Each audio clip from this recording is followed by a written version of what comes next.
So let's take a look around the GCSEPod site. When you first log in, click Add Remove Subjects, and that will allow you to untick any subjects that you don't study and then save it at the bottom. That means that the subjects you see in your list are just relevant to you. To start learning, click a subject and you'll see that all of the topics are relevant to the exam board, and that's because your teachers have already set the correct exam board for each subject that you study to make sure that you're looking at the right material.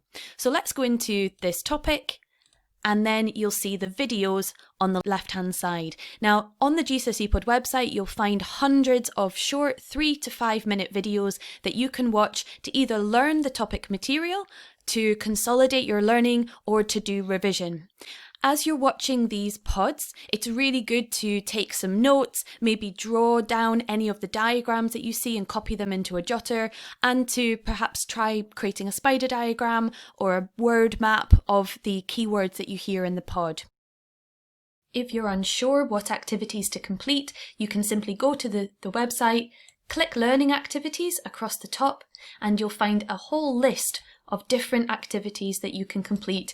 Each one is designed for you to do independently. You don't need to wait for your teacher to ask you, and these are all designed to get the information to stick into your long-term memory. As you're watching it, you can slow it down and speed it up just by clicking on the different speeds. And if you want to add subtitles, just click English and the subtitles will appear underneath. If you find a pod that you really like, click the star icon to favourite it, and that will put it onto your dashboard so you can get back to it quickly. And you can also add any pod to an existing or create a new playlist. So just like on YouTube or Spotify, if you find a pod and you want to put it into a group with some others, just click the playlist you want to add it for, or create a brand new one like that. You can also download all of this content, so if your internet connection at home is a bit slow, you could try downloading some of these videos to watch them overnight and then watch them the next day. Let's go back to the home page. Now, some subject areas have some questions that you can test your knowledge on. This is called Check and Challenge. You'll see at the top here, you can click to watch a video which explains how that works. Let's go into English Literature, and then we'll choose Drama and an Inspector Calls. So here, just like before, you've got all the videos to watch, and you'll see there is a single video on each part of this text. And then at the bottom, you can click Select Check and Challenge, and you can have a go at either themes. You can look at characters, context, or methods.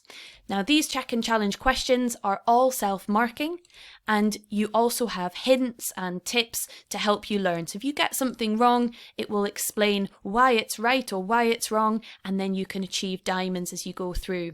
These are really great questions to test your knowledge and make sure that what you've learned in the pod has stuck.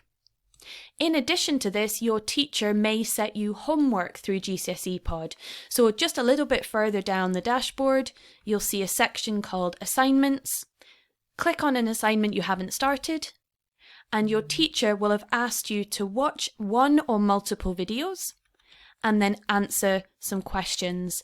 Now, sometimes these questions will be self-marking and you'll get an instant feedback and an instant report like this. So here we can go through and see our results. Didn't do very well in that one, got everything wrong. And then once you've got your report, you can then view your Boost playlist. And your Boost playlist will collate any videos relevant to questions that you got wrong. So these are a really good way to improve your knowledge and make sure that you're filling any knowledge gaps that you've got. It might be that your teacher needs to mark and give you feedback. So if we go into the assignments area on the left here and go to an assignment that we've already completed, you'll see that some of these assignments have got teacher feedback. So this one here says unread message. I can click on that and then I can view the feedback from my teacher right here. You can then add a response if you want to, and send that back to your teacher. Perhaps if they've asked you to expand on your answer, you might want to explain a little bit more and try and get a higher mark. That should give you everything you need to get started, and we hope that you enjoy using it. If you ever have any questions, On the login page, there is a ClickDesk help chat, and you can click on this and get help at any time, even during the weekends, if you need a little bit of support.